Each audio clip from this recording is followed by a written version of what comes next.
Fascism. Is it a real problem in the world today? Or, less importantly, is it a problem in Warhammer 40,000? Part of the problem that we have here is that, much like the word spiritual, fascist has become a piece of linguistic folderol, a shibboleth. As Besner puts in his article about Kuklik's Fascism Comes to America, fascism's power in American discourse comes from the fact that it has no stable meaning. It's mostly an all-purpose curse word, a highfalutin fuck this, which means that the fascism debate, as currently constructed, can never end. So in my words, instead then, it's a noise. It's an insult. It doesn't mean anything more anymore. Which is how you end up with everyone of any political stripe being called fascist and calling other people fascist, even the particularly ridiculous and self-contradictory label liberal fascist, where the word authoritarian would be much more accurate and descriptive 90% of the time. Warhammer is constantly and consistently being accused of being fascist, yet it's on the wheel of irrelevance from the OGGM, along with female Space Marines. And more typically, it's Warhammer 40,000 rather than Warhammer Fantasy that gets accused of this, despite both sharing a great deal of creative DNA and being more based on the Holy Roman Empire than explicit fascism. Though we all somewhat facetiously call 40k's Imperium Catholic Space Nazis. My latest encounter with the idea that 40k is somehow dangerously fascist comes via a share of an absurd and intellectually insulting article by Tim Colwell, decrying 40k's fascism and trying to build a case against it based on anecdote, guilt by association, and moral panic. This commences by dredging up the story of a player who turned up at a tournament in Madrid in a jacket and shirt covered in Nazi iconography. This unquestionably happened and caused a fuss at the time. It was demanded at the tournament that this person be thrown out, but Spanish law was on their side and their free expression, not telling them what clothes they could wear, and instead other people defaulted on their matches or left. It's a regrettable incident, but about as relevant to anything as Jessica Yanev's relevance to the trans debate. Yeah, there are edge case anecdotal events, but they're breathtakingly irrelevant to the larger discourse. It's anecdote, not data. Nonetheless, this event is the jumping off point for Colwell's argument that this is somehow relevant and that Warhammer needs to self-examine as to why it's so appealing to fascists. Conspicuously absent from this discussion, of course, are the World War II war games, whether they be Avalon Hill, Bolt Action, or any of the myriad of others, where you can and do actually play genuine Nazis from the past. But I digress, and let's try to leave digressions to Colwell. So far, so much regular issue bullshit. But Colwell's argument becomes even more dangerous and egregious because he rejects the statements of Games Workshop and others that 40k is satirical, as it always has been. Now, Colwell undermines this argument almost immediately by admitting that 40k in particular started out with a much stronger satirical bent, a very British satirical bent, but argues then that it is no longer true that it's satirical, which doesn't actually work. This paragraph of his seems to best sum up his argument. Broadly labelling the entirety of Warhammer 40,000 as satire is no longer sufficient to address what the game has become in the almost 40 years since its inception. It also fails to answer the rather awkward question of why exactly these fascists who are allegedly too stupid to understand satire are continually showing up in your satirical community in the first place. Now, I think he's largely answered his own question here with the words, too stupid. Cobble goes into a fairly extensive history of Rogue Trader in particular and its co-evolution with and influence from the comic 2000 AD, with which I'm also very familiar, having read it since I was 3 years old. And 2000 AD was always deeply satirical, at least during its heyday, perhaps a little less these days. The relationship should not be dismissed as shades of old licensing, as Colwell does. It's key to understanding 40k, most especially from 2000 AD Nemesis the Warlock and his enemy Torquemada and the Terminators. I won't comics bore you here, but suffice to say it has a disembodied emperor ruling over mankind and a viciously genocidal human empire, complete with Baroque design and Dark Age technology sort of thing going on. A brief aside, 2000 AD was also very strongly associated with punk, and punks often invoked Nazi iconography to be shocking. Susie Sue used to wear a swastika armband, for fuck's sake. What does that say about her politics? Nothing, except a libertine edginess.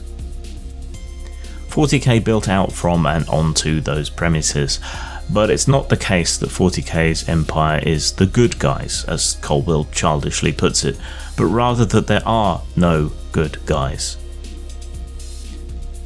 As well as the satirical elements which do remain, there are also more stimulating and intellectual questions involved in the game and its background about what is justifiable in extreme situations when your race's very existence, or species if you prefer, is threatened with existential and eschatological threats around every corner.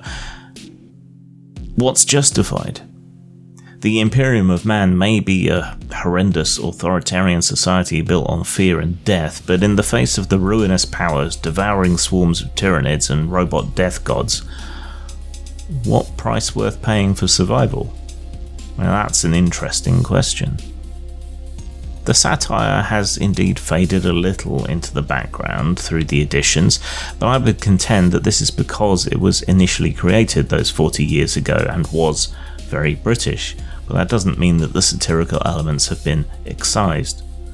Warhammer is now an international brand, and while Orcs retain most of their British football hooliganism, other aspects don't necessarily travel so well, including British humour. Colwell appears to be Australian rather than American, but I think that cultural difference may be the stick in the spokes here. There's a lot of pointless padding in the article, so let's try and cut to the quick. What is satire, and does 40k still meet the definition? Does it even matter if it is satirical? From Oxford Reference, satire is the use of humour, irony, exaggeration or ridicule to expose and criticise people's stupidity or vices, particularly in the context of contemporary politics and other topical issues. Colwell seems to argue that satire must also necessarily have a purpose and target, and he bases this assertion off a referenced Tumblr post, which is at once the most and least surprising revelation in his article. This is not dissimilar to people's erroneous assertion that humour must punch up and never down. Balderdash and piffle. After all, Colwell is punching down at a lot of people throughout his article. 40k still includes humour, but humour isn't necessary to satire. 40k definitely includes exaggeration. The whole Imperium is an absurd exaggeration, and ridicule is still present in the game world as well. The current in the definition is conditional, not absolute, so retaining the old critiques in its DNA, the satire of 40 years ago, is still relevant and means that it does qualify. It's the aspect of irony, however, that is the most relevant here. Let's take the best example I know of that's relevant. God Emperor Trump. During Trump's campaign and during his term, many images showed up photoshopping Trump as 40k's God Emperor. Why? Layers of irony for the most part. People accused of being fascists for being stupid enough to support Trump, or even just for being indifferent or detached from the whole affair, seemed to feel that they might as well be hung for a sheep as a lamb, and created the images. People propagated them because they caused the reactions in people like Colwell. This was an exaggeration, a reductio ad absurdum of the overblown panicking about what turned out to be a small-handed, acorn-penised, garden-variety kleptocrat. So in making a fuss around this, congratulations, you played yourself. That's why they did it in the first place, to mock the way in which you were talking about Trump. There's a little historical lesson about satire that Colwell invokes that he utterly misses the point of here too, harking back to the American sitcom All in the Family and a study done of its audience. All in the Family was itself an American version of the British sitcom Till Death Do Us Part, with Alf Garnett being replaced by Archie Bunker, and that perhaps makes this a more relevant example. Colwell cites a study that showed that a lot of people identified with Bunker, agreed with him, and didn't see the satire, even though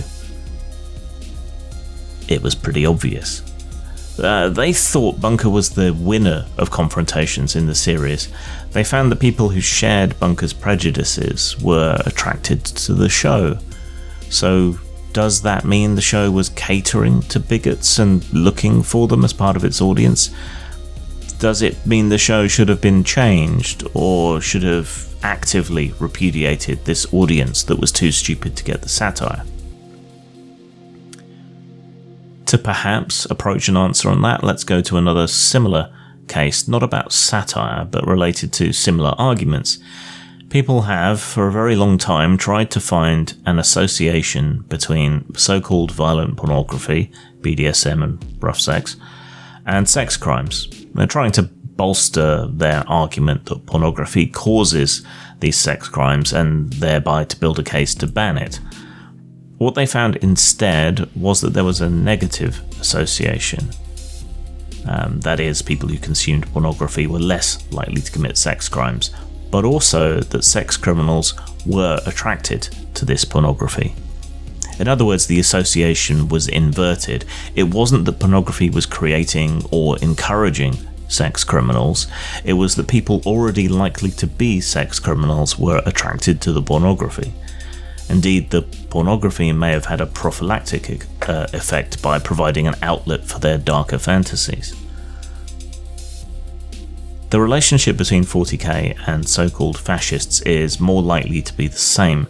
Most people enjoy it as a game, less people grok the satire and enjoy that edge to it, and a vanishingly small minority might be actual fascists who enjoy it unironically. But, and this is the important part, so what? People should be allowed to make and enjoy their porn or their war games with relative impunity, and we should not be concerned by the tiny amount of edge cases any more than we should ban all trans women from toilets and beauty parlours because of the aforementioned Jennifer Yaniv. It's the same argument. Colwell, I think, also misunderstands people's objections to politics in their games in the same way as usual.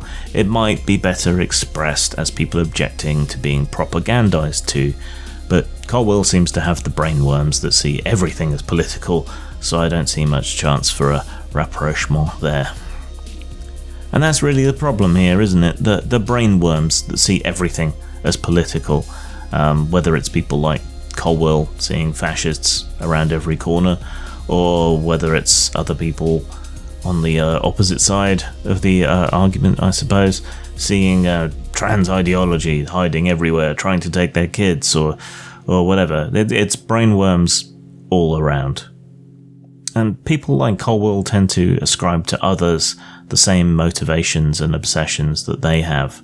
Ours, in a very broad sense, is a hobby that should know better, that has suffered the slings and arrows of censorship since its inception. We should violently reject that censorship, those moral panics, whether it comes from the authoritarian right telling us we're all Satanists or we're turning the youth into degenerates, or the moral entrepreneurs who call themselves left, who think everything is racist, everything is sexist. You know how it goes. Whether this impulse comes from overzealous religion or overzealous politics, we should reject it all. Because ultimately, there's no real difference between Colwell's ilk and the recently, thankfully departed Pat Robertson. It's just different set dressing. As to satire in modern 40k, well, what about the Tau? A gang of weeb entryists, a rainbow coalition of different species working in harmony together due to insidious mind control. Maybe, just maybe, they're still leaning into the satire more than you think. And maybe you're the target. Zang. Satana Station is an addition to Machinations of the Space Princess. It's a whole, sleazy space station, full of locations, services, adventures, and inspiration for your old-school space opera games. Over 100 locations, a bevy of non-player characters, and more plot hooks than you can shake an Arcturo mega stick at. Buy it at post-mort.com, drive-through RPG, and hard copy at lulu.com.